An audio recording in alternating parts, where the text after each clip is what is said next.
वंदन अगणी ओ वंदन अगणी मंगल में मंगल करण दीपराग विज्ञान नमो ताहि जाते भई अरहंतादिमान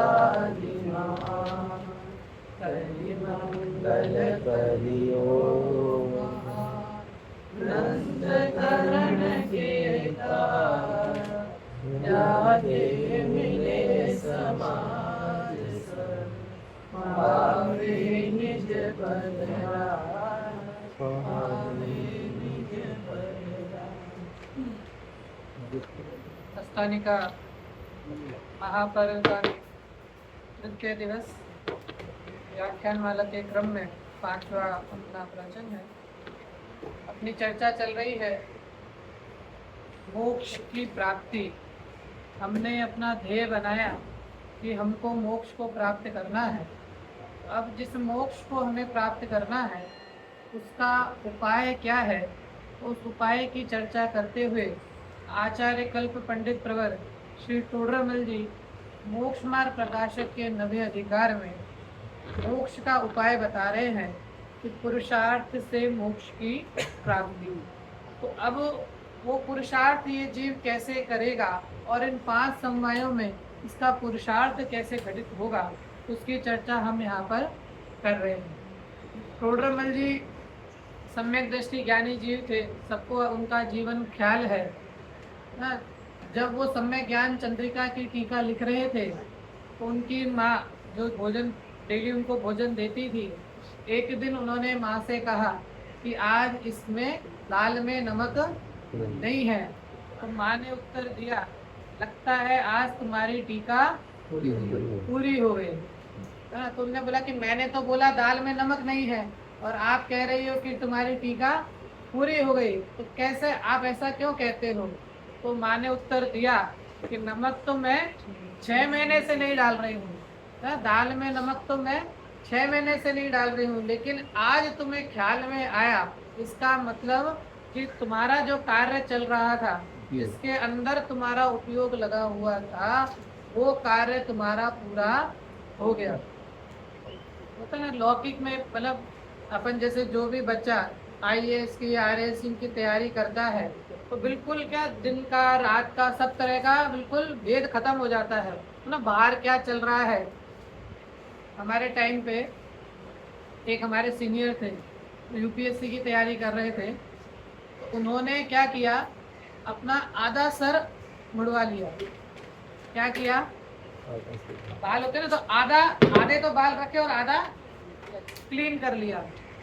क्यों? सबने पूछा कि भाई करना या तो पूरा करो या मत करो, आधा करने का क्या वो है।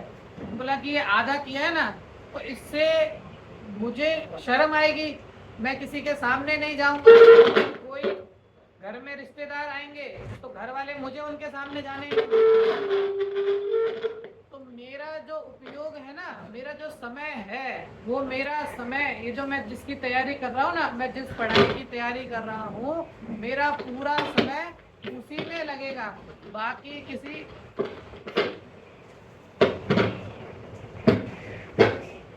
बाकी किसी बाहर के कार्य में मेरा समय नहीं लगेगा। तो ऐसा मैं जीव बाहर भी क्या है, उन्होंने वो लक्ष्य निर्धारित किया ना कि मेरा लक्ष्य क्या है कि मुझको वो एग्जाम जो है वो क्लियर करनी है। अब उस लक्ष्य को प्राप्त करने के लिए है ना, मर पच कर भी है ना, जैसे जो भी कार्य करता है तो बाहर भी जब बाहर जीव ऐसे ऐसे करते दिखाई देते हैं, तो जब ज्ञानी अपने आत्मा का अनुभव करते हैं, आत्मा आनंद में रमण करते हैं, तो बाहर के कितने भी संयोग क्यों नहीं हो, बाहर का कितना भी प्रतिकूलता या अनुकूलता क्यों नहीं हो, वो उन्हें अपना आत्म तत्व ही। लेकिन 6 महीने तक नमक नहीं डाला, लेकिन ख्याल में ही नहीं आया, है ना। कब ख्याल में आया? जब वो टीका जिसमें अपना उपयोग था ना, उपयोग वहां से निकला, तब जाकर के ख्याल में आया।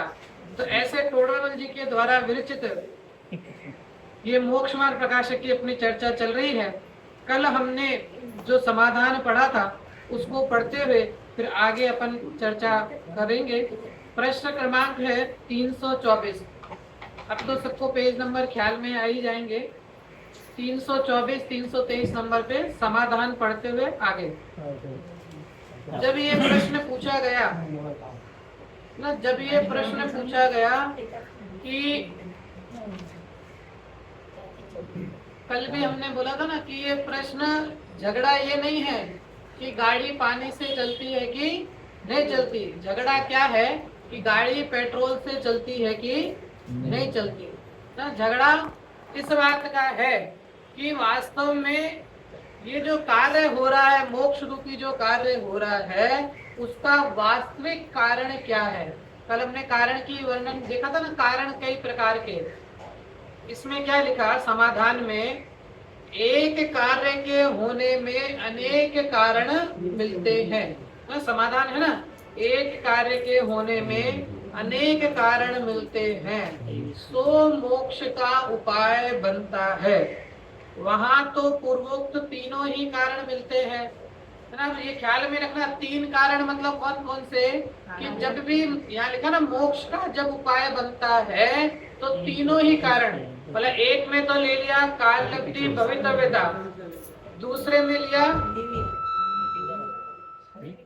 निमित्त, और तीसरे में लिया पुरुषार्थ। तो जब भी मोक्ष का कार्य बनेगा तो उस समय ये तीनों ही कारण जीव के उपस्थित रहेंगे। मतलब ऐसा नहीं होगा कि कारण कार्य तो हो जाए और कार्य का कारण उपस्थित नहीं हो ना। कार्य तो हो जाए और कार्य का कारण उपस्थित नहीं हो, ऐसा कभी हो नहीं पाएगा। तो क्या लिखा कि एक कार्य के होने में अनेक कारण मिलते हैं सो मोक्ष का उपाय बनता है। वहां तो पूर्वोक्त तीनों ही कारण मिलते हैं और नहीं बनता, वहां तीनों ही कारण नहीं मिलते ना। समाधान में है ना, 324 नंबर का पेज है अपना नवे अधिकार के तीसरा पेज पे हेडिंग। पूर्वोक्त तीन कारण कहे, उनमें काल लब्धि व होनहार तो कोई वस्तु नहीं है।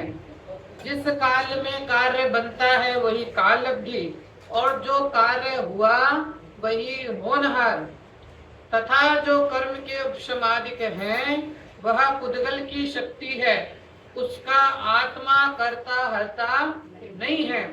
अब इसमें एक एक करके स्पष्ट किया। सबसे पहले तो काल लब्धि और भवितव्यता तो कोई वस्तु है ही नहीं।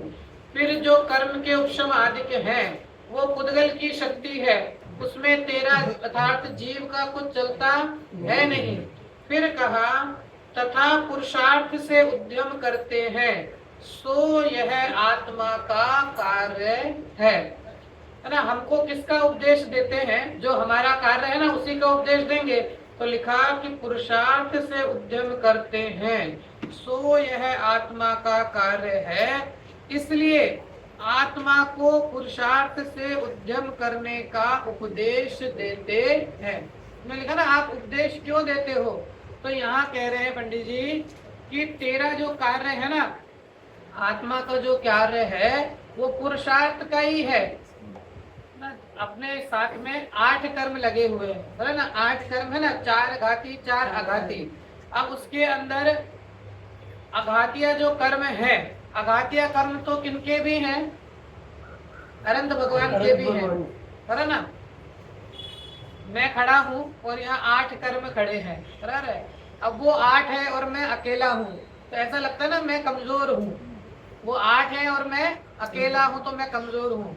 तो कहते हैं कि जो 4 अघातीय कर्म है ना, वो 4 तो अरहंतों के भी केवलियों के भी पाए जाते हैं, तो उससे तो तुझे डरने की कोई आवश्यकता है नहीं, है ना। वो 4 कर्म तो उनके भी है। अब जो 4 बचे कौन कौन से, ज्ञानावरणी, मोहिनीय और तो अब उसके अंदर भी ज्ञानावरणी का मतलब जो ज्ञान क्या उपशम जो करता है ना, ज्ञान के ऊपर आवरण जो डालता है, वेदनीय का, अंतराय का, इन तीनों का कार्य तो प्रति समय असाता असाता के उदय रूप में प्रवर्तता है। एकमात्र जो कर्म है कौन सा, मोहनीय जो कर्म है न, तेरे सुख दुख में कारण बनने वाला, अगर कोई तेरे बंधन में कारण करने बनने वाला अगर कोई कर्म है तो एकमात्र मोहिनी है ना, उसमें भी दर्शन मोहिनी है। जो द्रग मोह है ना, दर्शन मोहिनी है जो पड़ा हुआ है, वो दर्शन मोहिनी है।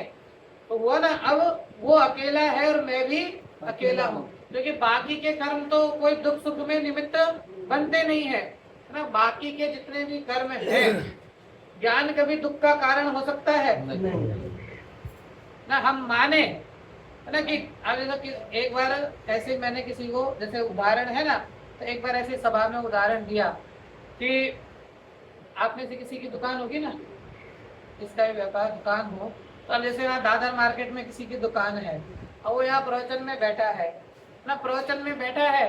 अब वहां पर दुकान में क्या हुआ, आग लग गई। दुकान में क्या हो गया, आग लग गई, और वो कहाँ बैठा है, यहाँ प्रवचन में बैठा है। तो बताओ अभी उसको दुख है कि नहीं है?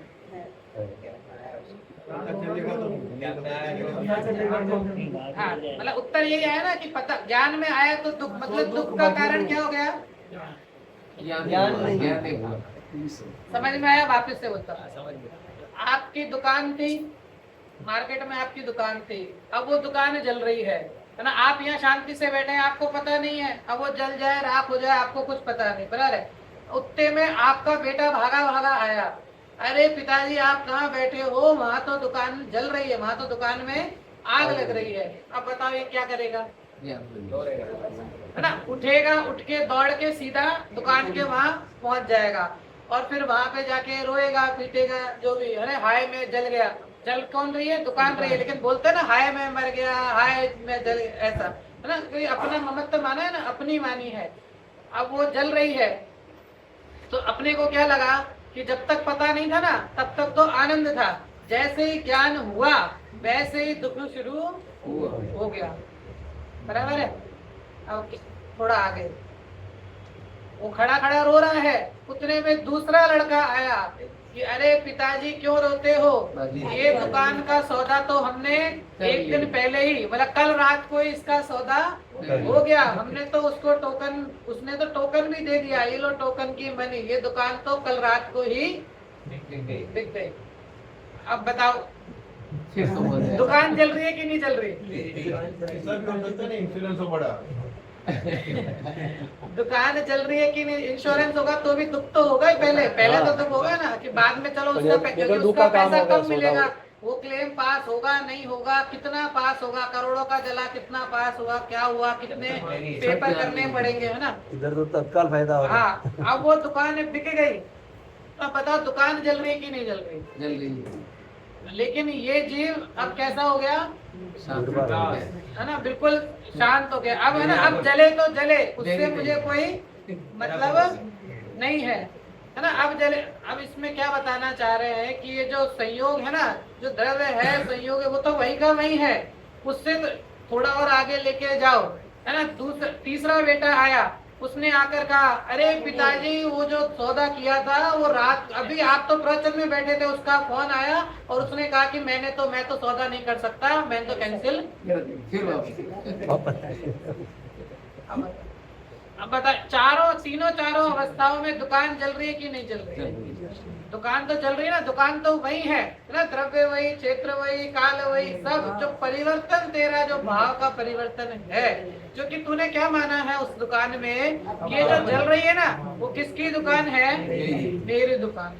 तो दुकान जलने का दुख नहीं, अगर दुकान जलने का दुख हो ना तो जितने 500 लोग खड़े हैं ना, अब दुकान जल रही है तो पूरी भीड़ खड़ी है, अगर दुकान जलने का दुख हो तो पूरी भीड़ को दुख होना चाहिए।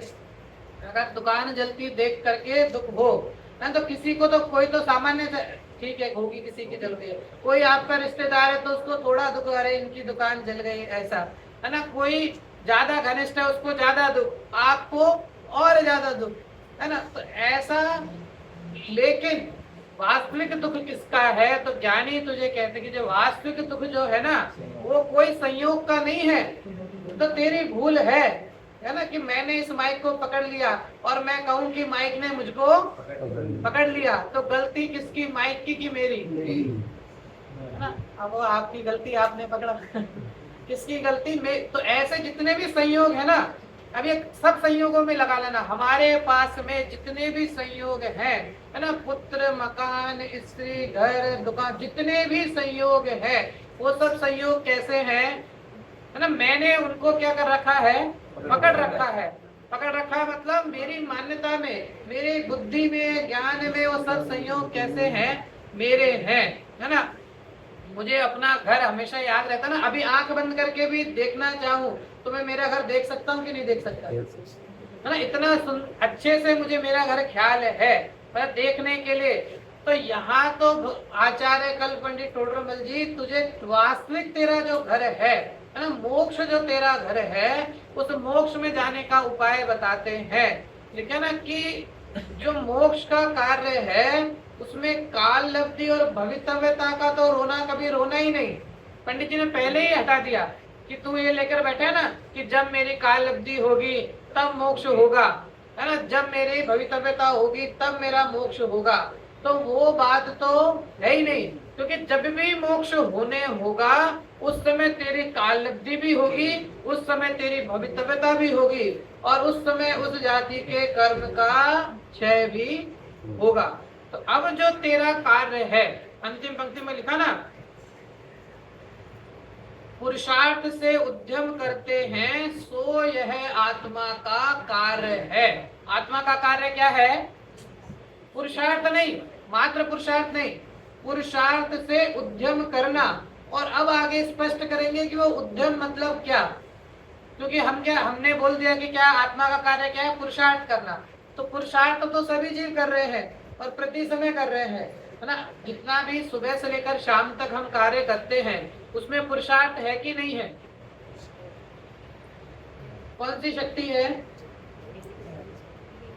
वीर्य गुण की पर्याय है ना, क्रियावती शक्ति है ना, सब उसके अंदर है। तो पुरुषार्थ रूपी कार्य तो सब में प्रति समय चल रहा है ना, सबके अंदर कार्य कर। लेकिन यहाँ जिस पुरुषार्थ की चर्चा चल रही है वो पुरुषार्थ क्या लिखा, पुरुषार्थ से उद्यम करना। और वो उद्यम कैसा है तो वो बताएंगे कि जिनेश्वर देव के उपदेश अनुसार उद्यम करना। सबसे पहले जो आया था ना उपदेश की चर्चा की, उपदेश तो सब सुनते हैं, कोई कार्य कर पाता है कोई नहीं कर पाता। तो उसको स्पष्ट किया कि उपदेश मतलब किसका उपदेश, जिनेश्वर देव के बताए उपदेश अनुसार जीव उद्यम करता है तो इसको मोक्ष रूपी कार्य होता है। आगे इसलिए आत्मा को पुरुषार्थ से उद्यम करने का उपदेश देते हैं, है ना। फिर आगे लिखा, उपदेश दिया ना, अब इस जीव को ऐसा लगता है कि अरे किसने देखा है आत्मा, है ना। आप तो कह देते हो आत्मा आत्मा, लेकिन आत्मा दिखाई तो देता नहीं है, है ना। किसने देखा है आत्मा, तो क्यों आत्मा की इतनी चर्चा करते हो। कहते ना कई लोग ऐसे कहते हैं किसने देखा स्वर्ग, किसने देखा नरक, खाओ पियो, है ना। एक दर्शन के अंदर पंक्ति आती है, यावत जीवम सुखम जीवम ऋणम कृत्वा घृतम पिबेत भस्मीभूतस्य देहस्य पुनरागमन कुतः। जो शास्त्र में अलग अलग जो मत है ना, उनमें चारवाक नामक मत है, उस मत में एक पंक्ति आती है, यावत जीवम सुखम जीवम, जब तक जियो सुख से जियो, ऋणम कृत्वा घृतम पिबेत, मतलब उधार लेकर भी घी पियो, मतलब जब तक जियो मजे से जियो, चाहे उधार लेना पड़े चाहे कुछ भी करना पड़े, मजे से जियो। भस्मीभूतस्य देहस्य, मतलब इस देह के चले जाने के बाद पुनरागमन कुतः, मतलब किसने देखा आगे का। तो जब तक जीते हो ना, कहाँ ये स्वाध्याय में पढ़े हो, कहाँ प्रवचन में डेली मंदिर प्रवचन में आना, है ना, एक एक घंटा बैठना, इसमें समय बर्बाद करते हो। आराम से जियो ना, आराम से रहो, ऐश तो है ना। जैसे अभी जादूगर होता है ना, जादूगर खेल दिखाता है, जैसे पहले स्कूलों के अंदर आते थे ना, या अपन किसी बर्थडे पार्टी में स्कूल दिखाते हैं, तो अब वो जादूगर एक खाली पाइप निकाल के दिखाता है। अब उस खाली पाइप के अंदर पहले वो पाइप दिखाता है, पहले पाइप आपको दिखाता है कि देखो खाली है कि नहीं है, बराबर है। फिर बाद में उस पाइप के अंदर से वो रुमाल निकालता है, फिर दूसरा रुमाल निकालता है, फिर कपड़ा सा निकालता है, फिर कागज की लीरी निकालता है, ऐसे कई सारी चीजें निकालता है। तो बताओ वो जो चीज वो निकाल रहा है वो उस पाइप में थी कि नहीं थी? समझ में आई? वो जो उसने पाइप दिखाया ना आपको, अब वो जो चीज निकाल रहा है वो उस पाइप में थी कि नहीं थी? थी तो पाइप में, लेकिन वो तो उसकी चतुराई है ना, कि उस चतुराई के कारण हमको वो दिखाई नहीं देती। इसी तरह ये जितने जीव कहते हैं ना, किसने देखा स्वर्ग, किसने देखा नरक, है ना, ये तो सामान्य एक उदाहरण तो है ही ना, कि तुम्हारे आपके पिताजी थे, पिताजी के पिताजी थे, पिताजी के भी पिताजी थे, आपने उनको देखा है, मानो फोटो में देखा होगा, है ना, पिताजी को देखा है, पिताजी के पिताजी को भी शायद देखा हो, दादाजी को देखा हो, उनके पिताजी को मानो घर में फोटो में देखा होगा ना, फोटो में देखा होगा, फिर उनके पिताजी को चलो गलती से उस समय कोई किसी ने स्केच बना दिया होगा तो देखा होगा, फोटो पेंटिंग बना दी होगी तो देखा, उनके पिताजी को देखा है? नहीं देखा। तो वो थे कि नहीं थे? अगर वो नहीं होते तो हम कैसे होते ना, जो परंपरा जो चल रही है, अगर वो नहीं होते तो हम कैसे होते? तो ऐसे ही जीव कहते हैं, जो कहते हैं ना किसने देखा है स्वर्ग, किसने, अरे भाई ये तो वस्तु की व्यवस्था है ना, ये तो ऐसा सिद्धांत है। यहाँ कोई व्यक्ति नहीं खड़ा है कि आपने ट्रैफिक का सिग्नल तोड़ा और उसको 100 रुपए, आजकल तो वैसे ही नहीं मांगते ना, पहले तो फिर भी 50 रुपए 100 रुपए दे दिया और आप निकल गए, आजकल तो ज्यादा टाइट है ना, 500 से नीचे तो काम ही नहीं होता है। तो हाँ, देना नहीं पड़ता है आपको, घर पे आ जाए। हाँ, तो ये जो मशीन की व्यवस्था ना, तो वो मशीन भेद नहीं करती है। पहले तो ऐसा होता ना, जैसे आपने देखा है, अपना ही जानकार खड़ा है, कोई बात नहीं, अपन यही रहता है, अपन उसको कुछ भी देकर, तो व्यक्ति व्यवस्था में तो ऊपर नीचे हो सकता है, लेकिन जहाँ वस्तु व्यवस्था है कि जो तूने कर्म किए हैं उस जाति का तुझे बंध है और उस जाति का तुझे उदय में आएगा और आएगा। इसके लिए है ना, बंध समय जीव चेतिए। तो बहन श्री तुम्हें लिखा है ना कि यदि तुझे कहीं नहीं रुचता है तो कहाँ दृष्टि कर? आत्मा में दृष्टि कर, यहाँ रुचे ऐसा है। आत्म स्वभाव कैसा है कि यदि तुझे जगत में कहीं रुचता नहीं है तो अपने आत्म स्वभाव की तरफ दृष्टि कर, यहाँ रुचे ऐसा। मतलब आत्मा का स्वभाव ऐसा है कि एक बार जिसने इस आनंद का रस का, कोई कहना आत्मा में कैसा रस है, ये तो अरस है ना, अरूपी है, अरस है। अरे भाई इस आनंद में ऐसा रस है कि जिसने एक बार वो आनंद को पी लिया तो फिर वो कैसे पीता है? ये सोगानी जी का उदाहरण आता है ना, जैसे गन्ने के रस को पीते हैं तो कैसे पीते हैं? बिल्कुल घूंट कर करके पीते हैं, है ना, घूंट करके पीता है। ऐसे ज्ञानी पुरुष सम्यक दृष्टि जीव इस आत्मा के आनंद को प्रति समय ना घूंट करके अपने आनंद को पीते हैं। तो यहाँ लिखा कि इसके लिए तेरा जो कार्य है ना, वो एकमात्र तेरा कार्य था, आत्मा का कार्य अपने स्वभाव को जानना है। इसके लिए तुझे उसका उपदेश देते हैं। आगे लिखा, वहां यह आत्मा, मिला ना आगे, उसी के आगे, वहां यह आत्मा जिस कारण से कार्य सिद्धि अवश्य हो, उस कारण रूप उद्यम करे, वहां तो अन्य कारण मिलते ही मिलते हैं और कार्य की भी सिद्धि होती ही होती है। कल हमने जो 3 तरह के कारण देखे थे ना, सबको ख्याल होंगे, 3 तरह के कारण देखे थे। एक कारण तो ऐसा जिसके हुए बिना कार्य नहीं होता, लेकिन वो हो तो कार्य हो भी सकता है और नहीं भी हो सकता। जैसे मुनि दशा के बिना मोक्ष कभी नहीं हो सकता, लेकिन मुनि दशा हो तो मोक्ष हो भी सकता है और नहीं भी हो सकता। दूसरा कारण कि मुख्यतः तो कार्य के समय वो कारण दिखाई देते हैं, लेकिन वो कारण ना भी हो तो भी कार्य हो जाता है, जैसे व्रत उपवास आदि, है ना। और तीसरा कारण कि जिसके होने पर कार्य होता ही होता है और जिसके नहीं होने पर कार्य नहीं होता, अर्थात सम्यक दर्शन ज्ञान चारित्र की एकता। तो वो यहाँ पे कह रहे हैं वहां यह आत्मा जिस कारण से कार्य सिद्धि अवश्य हो। तो कार्य सिद्धि कौन से कारण से होगी?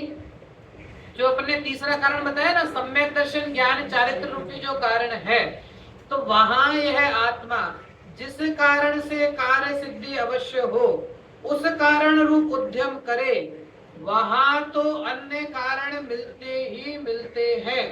जब इस जीव के सम्यक दर्शन ज्ञान चारित्र होता है तो इस जीव के जीवन में मुनि दशा भी धारण होती है, व्रत संयम आदि भी धारण होते हैं और इसके मोक्ष रूपी कार्य भी होता है।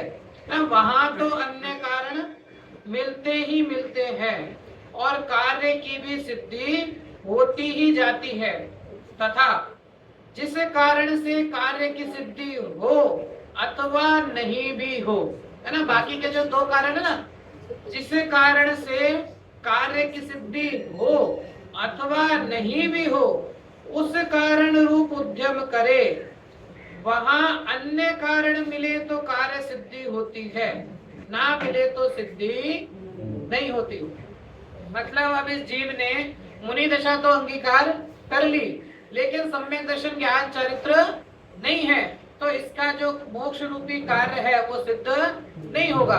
लेकिन मुनि दशा भी है और साथ में सम्यक दर्शन ज्ञान चरित्र भी अंगीकार है, तो इसका ही मोक्ष रूपी कार्य सिद्ध होगा।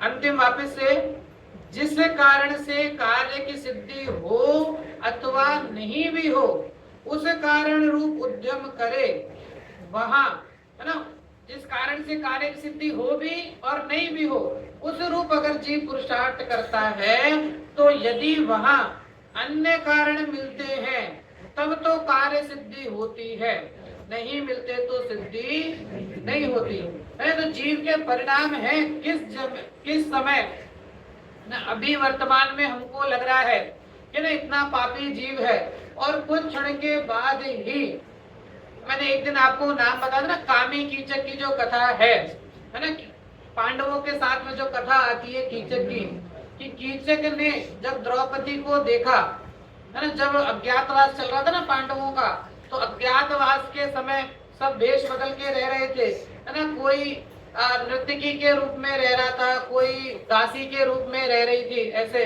तो जो द्रौपदी थी वो रानी की दासी के रूप में रह रही थी, और रानी का जो भाई था उसका नाम था कीचक। कीचक ने जब उसको देखा तो उसके काम के परिणाम हुए और उसने द्रौपदी को जाकर ऐसा कहा। तो द्रौपदी ने आकर के फिर भीम को उनको बताया कि ऐसी ऐसी बात हुई। तो उन्होंने कहा कि तुम कीचक को उस जगह पर बुलाना, उसको कहना कि मैं तुमसे अकेले में मिलना चाहती हूँ, वहां बुलाना, मैं उसको देखता हूँ। तो वो कीचक आया, द्रौपदी ने बताया और कीचक उनसे मिलने आए। तो उस समय वहां भीम बैठे हुए थे, जो भी कथा हो वहां भीम पहले से बैठे हुए थे। और जैसे ही कीचक ने द्रौपदी से अपना काम भाव प्रकट करने की इच्छा जाहिर की, तो भीम सबसे बलशाली थे, उन्होंने एक मुक्का कीचक को मारा, है ना, कीचक के सर पे मुक्का मारा।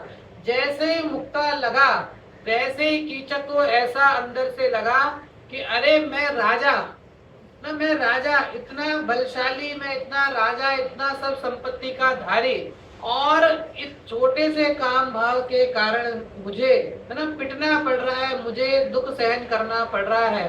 तो वास्तव में ये जो जगत के काम भाव है ये छोड़ने योग्य है। वही, है ना, उसमें लिखा है पंक्ति, मुक्का खाए कीचक, है ना, कीचक मुक्का खा रहा है और अंदर में जाता जा रहा है, और परिणामों का ऐसा पलटा हुआ कि वही तुरंत जैनेश्वरी दीक्षा, सब कुछ को छोड़ करके जैनेश्वरी दीक्षा धारण की।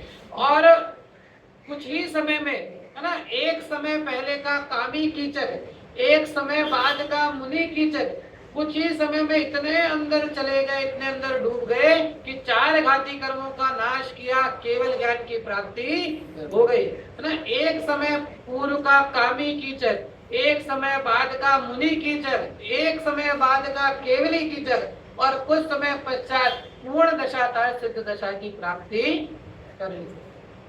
तो जीव के परिणाम है राजन जी पंडित जी ने एक बहुत सुंदर पंक्ति बोलते हैं, कोई शब्द भुवन बन जाएगा, अरे देखता जग रह जाएगा, अंजन जैसे बने निरंजन रे, किसका वैभव कब जग जाएगा, सबको भगवन जानो, सिद्धों जैसा मानो, अशरीरी प्रभु है सभी, क्योंकि आत्मा अनंत गुणों का धनी। क्या कहा? कोई कब अंजन जैसे बने निरंजन रे, है ना। अंजन की कथा भी सबको ख्याल में है ना। आड़म ताड़म कुछ नहीं जानम, सेठ वचन प्रमाणम, है ना। अंजन जैसे बने निरंजन रे, किसका वैभव कब जग जाएगा। तो इसके लिए रोना नहीं ना। रोना मतलब ऐसा होता ना, अरे हमारा तो, हम कैसे भगवान बन सकते हैं, हम तो पापी हैं, हम तो ऐसे हैं, है ना, हमारे तो ये कर्म ऐसे चल रहे हैं। तो भाई जो रोएगा ना वो रोता ही रह जाएगा, है ना। लिखा ना, जैनी है सो दुखी नहीं, और दुखी है सो जैनी नहीं। वास्तविक जैनी की चर्चा चल रही है, नामधारी जैनी की चर्चा नहीं है। नामधारी कुलधारी की नहीं, जिसने वास्तव में, है ना, जैन किसे कहते हैं, जैन किसे कहते हैं, जो जिनेंद्र की आज्ञा माने ना, जो जिनकी आज्ञा पर चलता हो, जिनेंद्र की आज्ञा माने, वो वास्तव में जैन है। तो जिनेंद्र की आज्ञा क्या है ना, ये जो आज्ञा है ना कि ये तेरा कार्य है, मोक्ष का जो कार्य है ना, आत्महित का जो कार्य है, वो तेरा वास्तविक कार्य है। बाकी बाहर के जितने भी कार्य है ना, ये तो तूने अनादि से किए, समय सार में सुध परिचिदान भूदा, सवस्व भी काम भोग बंद कहा, लंबो नवरी न सुलभो यत्तस्य। जो काम भोग बंधन की कथा तो तूने अनादि से सुनी, परिचय में ली, अनुभव में ली, लेकिन ये आत्म तत्व की जो बात है वो कभी सुनी नहीं। कभी गलती से सुनने में आई तो परिचय में नहीं आई, परिचय में आई तो अनुभव तक नहीं आई।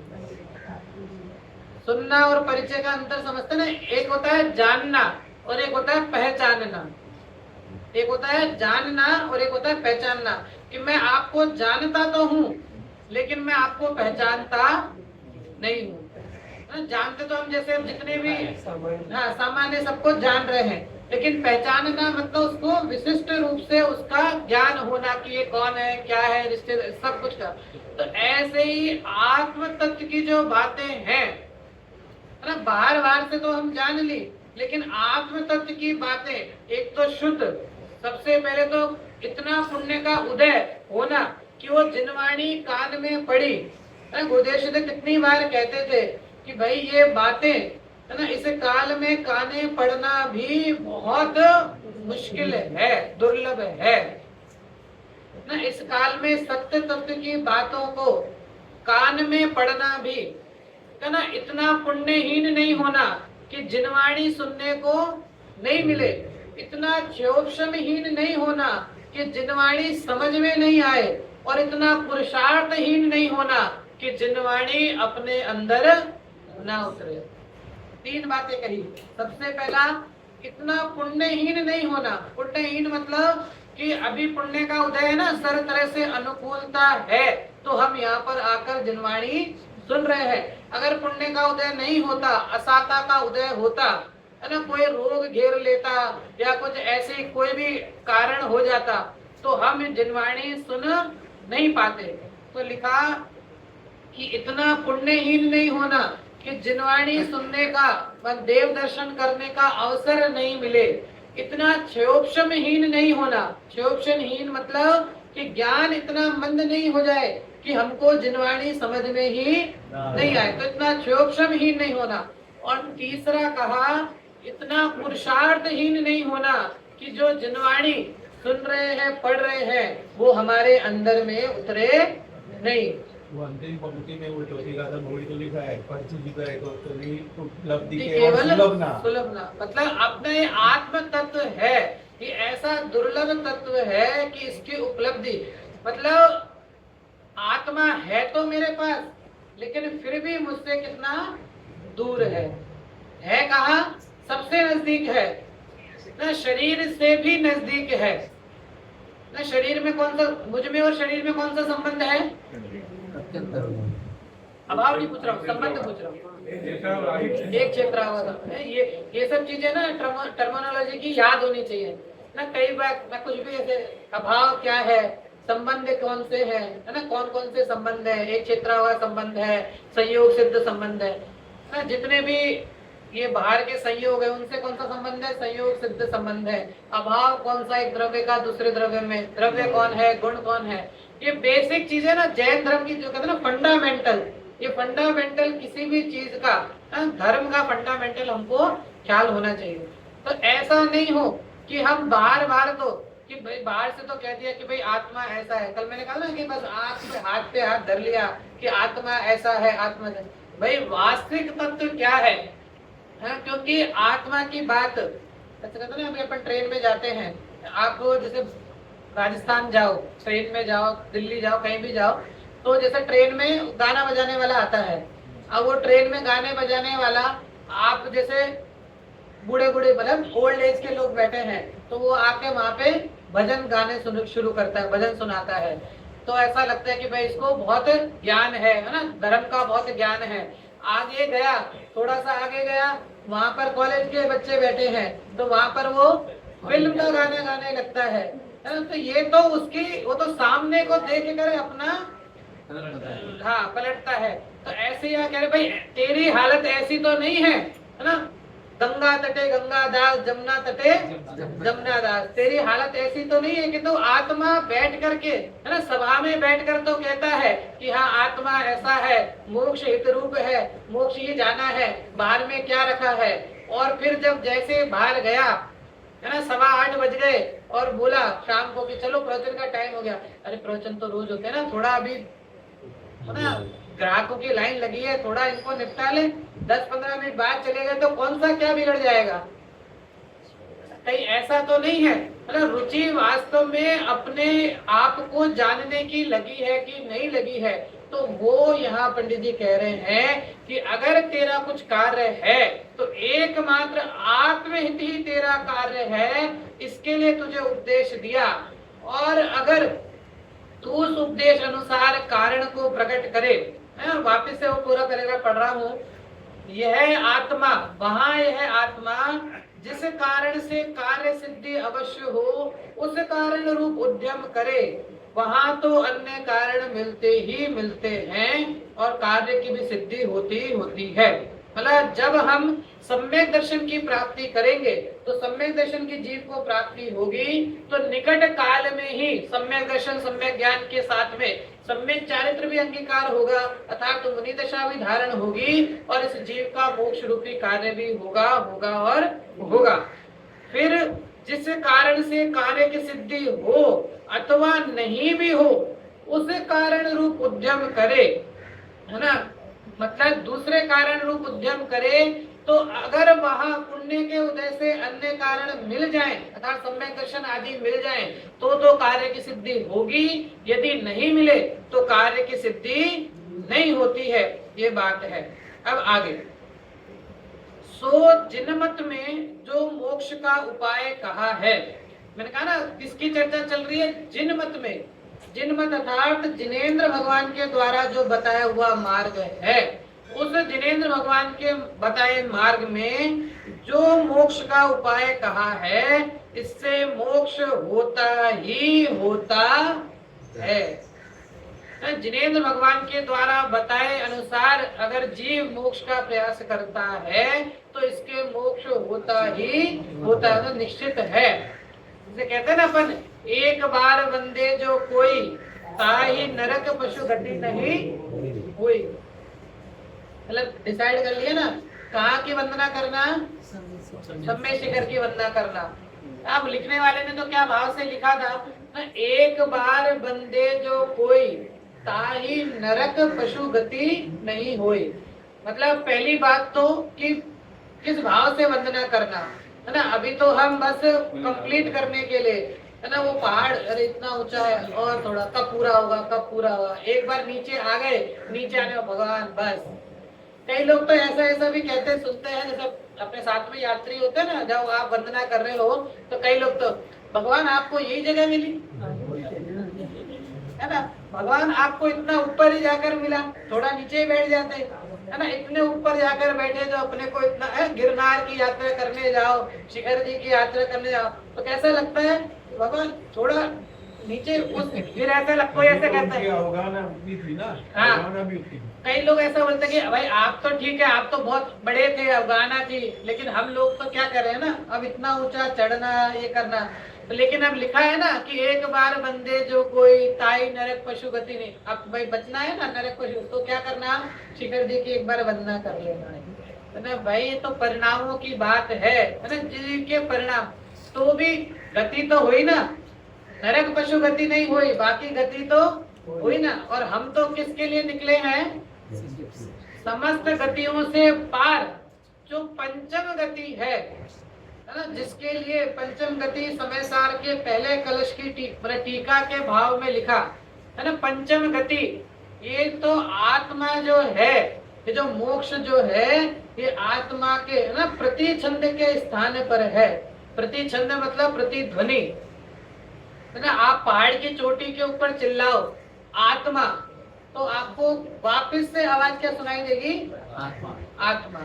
तो ऐसे है ना, सिद्ध जो है ना, सिद्धों को किसके स्थान पे रखा, प्रति छंद के स्थान पे रखा, कि जो सिद्ध है ना, सिद्धों को नमस्कार किया ना वहां पे, तो सिद्धों को नमस्कार क्यों किया, उसका कारण पूछा कि आपने सिद्धों को नमस्कार क्यों किया, तो वहां उसका उत्तर दिया कि ये जो सिद्ध है ना, ये सिद्ध मेरे, क्योंकि मुझे भी शुद्धत्व की प्राप्ति करनी है, तो ये जो सिद्ध है, ये सिद्ध मेरे शुद्ध आत्मा के प्रति छंद अर्थात मेरे प्रतिबिंब के रूप में है, कि जैसे होता ना कांच में, है ना, मैं देखूं तो मुझे मेरा ही रूप दिखाई देता है, ऐसे ही भगवान जब हम आपको देखते हैं तो आपके अंदर मुझे मेरा ही स्वरूप, कि जैसा निर्मल आपका स्वरूप है।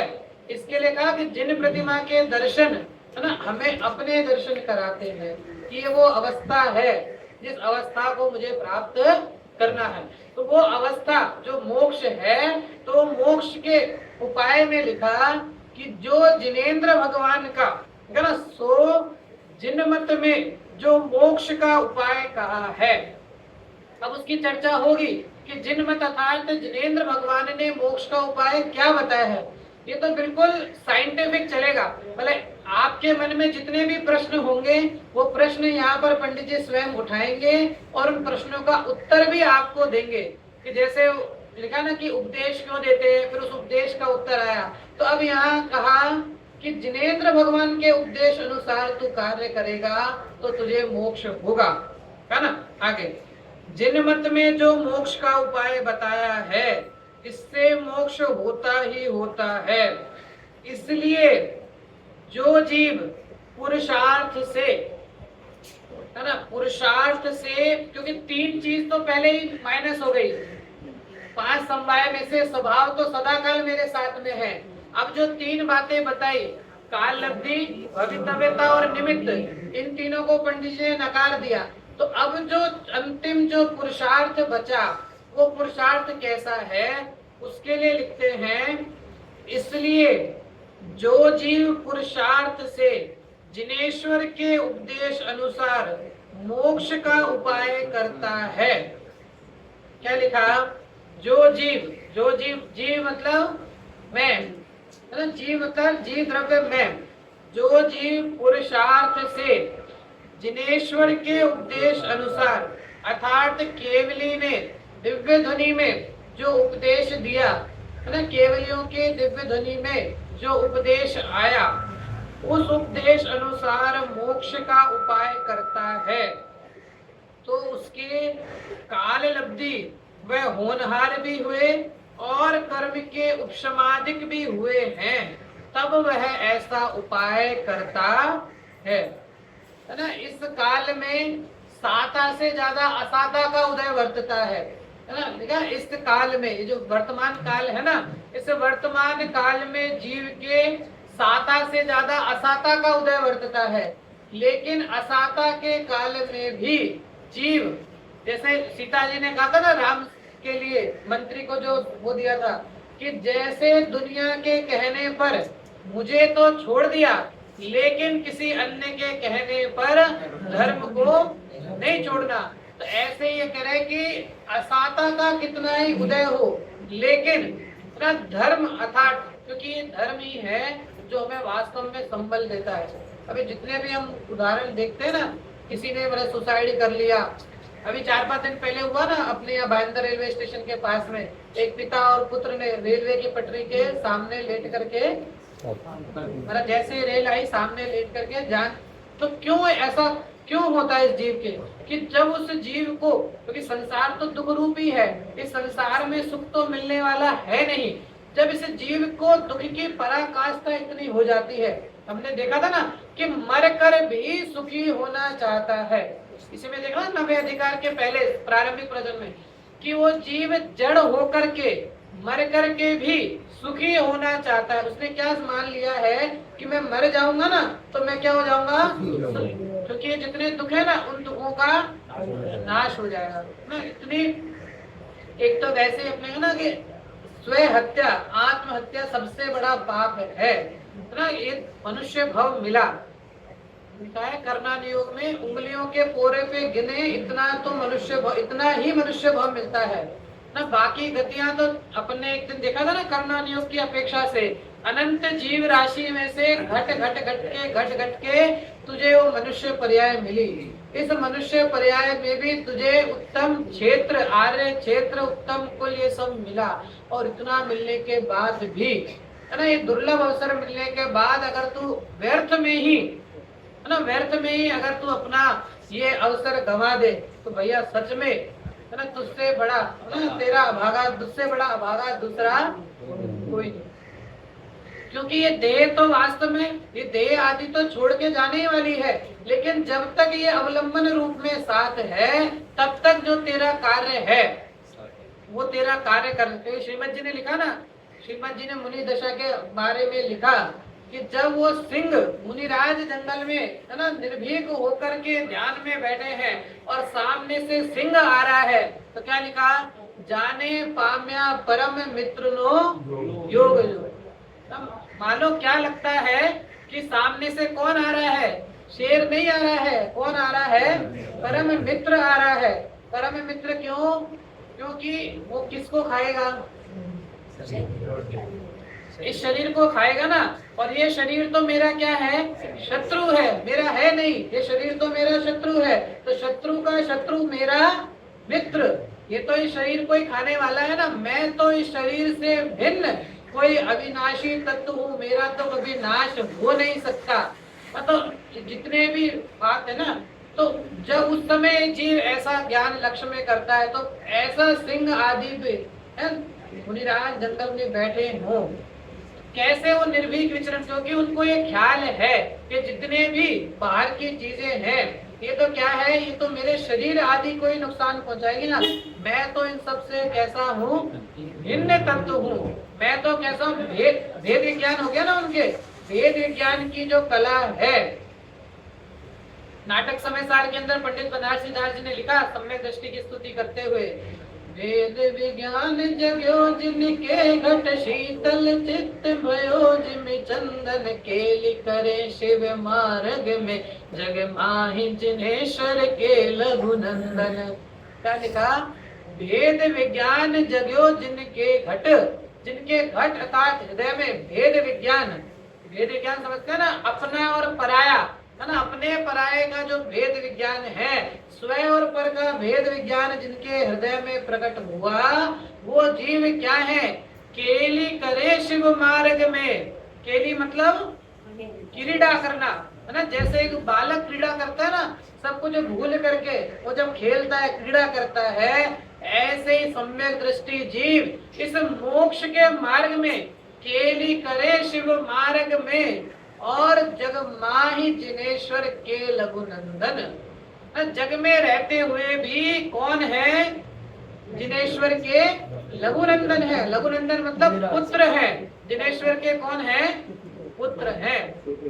सम्यक दृष्टि जीव को कहा, मुनिराज की चर्चा। सम्यक दृष्टि, अभी तो चतुर्थ गुण स्थान व्यक्ति सम्यक दृष्टि जीव, चाहे वो मेंढक का जीव ही क्यों नहीं हो, चाहे वो हाथी का जीव ही क्यों नहीं हो, चाहे वो शेर का जीव ही क्यों नहीं हो, सबको क्या कहा, जिनेश्वर का पुत्र कहा है। आपको मेंढक के जीव को जिनेश्वर का पुत्र कह रहे हैं, तो हम में क्या बुराई है? अरे ये तो भैया सम्यक दर्शन, जिसको सम्यक दर्शन प्राप्त कर लिया ना, क्यों सम्यक दर्शन प्राप्त हुआ, इसका मतलब उसके भव का किनारा आ गया, उसके भव का किनारा नजदीक आ गया।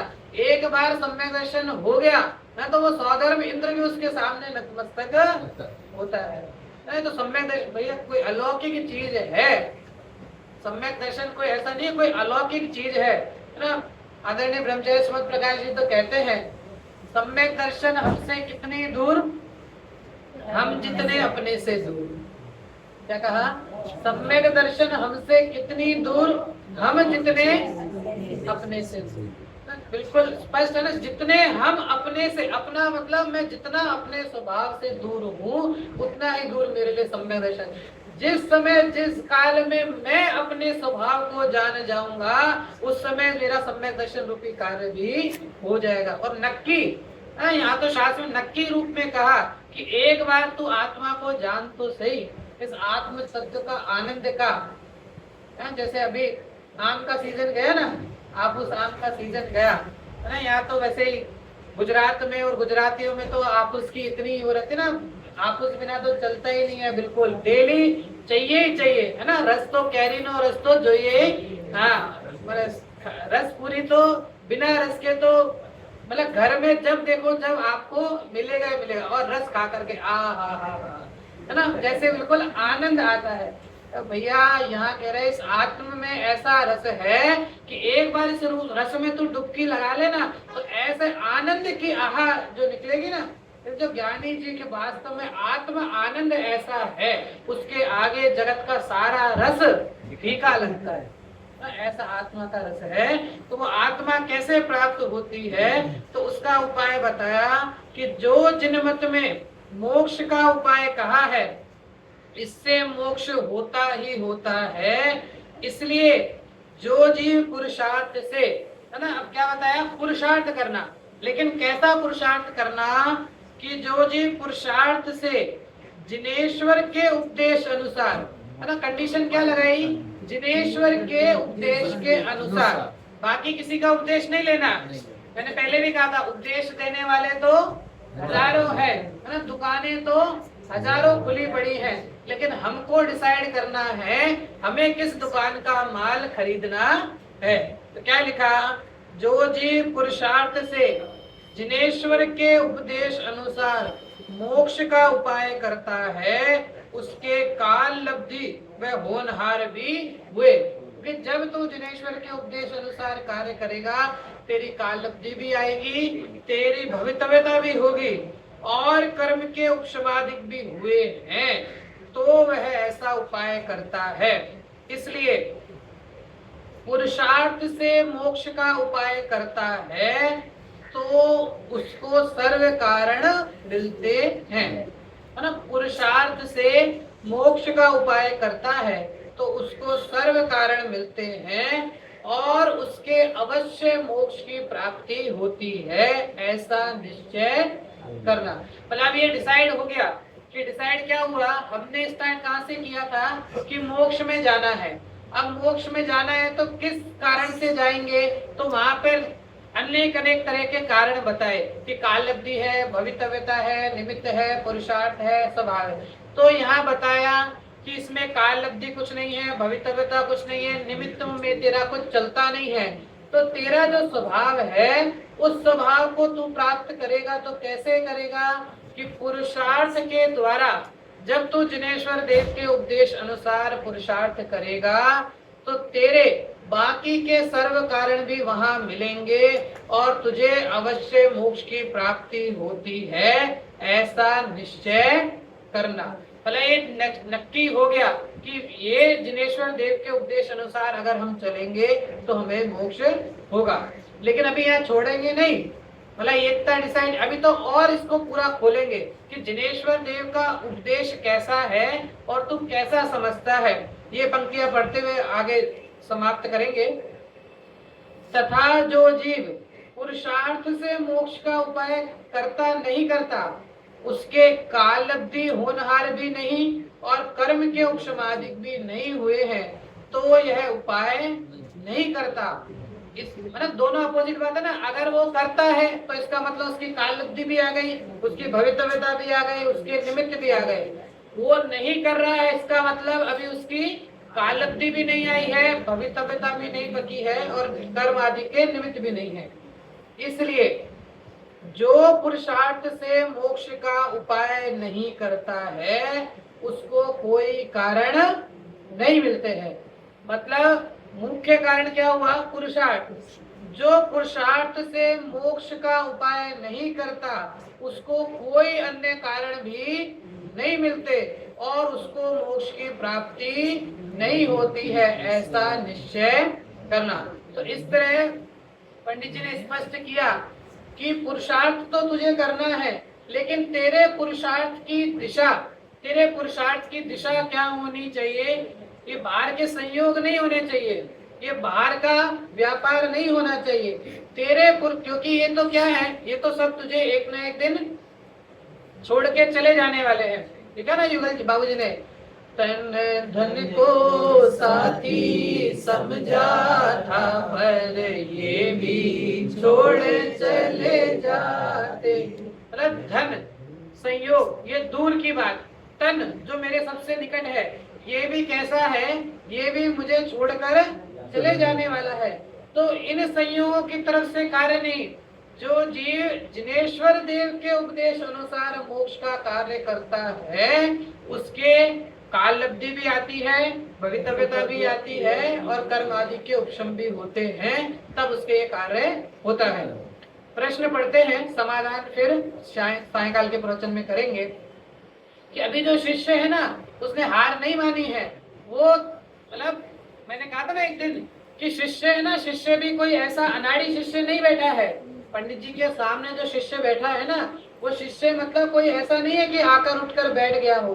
वो शिष्य भी स्वाध्यायी जीव है, वो शिष्य भी ज्ञानी जीव है। तो वो प्रश्न कर रहा है, पंडित जी लिखा तथा तू कहता है उपदेश तो सभी सुनते हैं। पंडित जी ने कहा था ना क्या करना, जिनेश्वर देव का उपदेश सुनना है ना। जिनेश्वर देव के उपदेश अनुसार तू कार्य करेगा तो तेरे मोक्ष होगा। तो यहाँ प्रश्न उठाया कि उपदेश तो सभी सुनते हैं, कोई मोक्ष का उपाय कर सकता है, कोई नहीं कर सकता, सो कारण क्या है ना। उसने पंडित जी की बात पकड़ ली। पंडित जी ने जो लिखा ना कि जिनेश क्या करना, कि जिनेश्वर देव के उपदेश को सुनना। तो अब यहाँ पर वो प्रश्न उठा रहा है कि पंडित जी उपदेश तो सभी सुनते हैं, है ना। उपदेश तो सभी सुनते हैं, कोई मोक्ष का उपाय कर पाता है, कोई नहीं कर पाता, उसका कारण क्या। तो इसकी विशेष चर्चा अपन सायंकाल के प्रवचन में करेंगे ना। अभी जो अपने को अवसर मिला है, इस अवसर को समझ करके, इस जिनवाणी को अध्ययन करके अपने जीवन में सम्यक दर्शन की प्राप्ति करें, सिद्धों के लघुनंदन बने, इसी भाव में। साझे सवा